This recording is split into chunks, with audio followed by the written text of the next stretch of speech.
grabe mga idol, grabe kalalaki yung alon. Dito tayo sa ibabaw. Kita ko sa inyo yan. Kaya po yung aming tinatrabaho sa baba, lumalabas sa tubig. Sinali ang tubig yan, niya mo.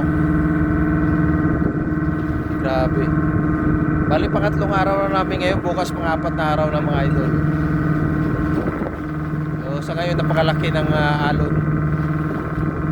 So, giwang-giwang yung barko na sasakyan. Yan.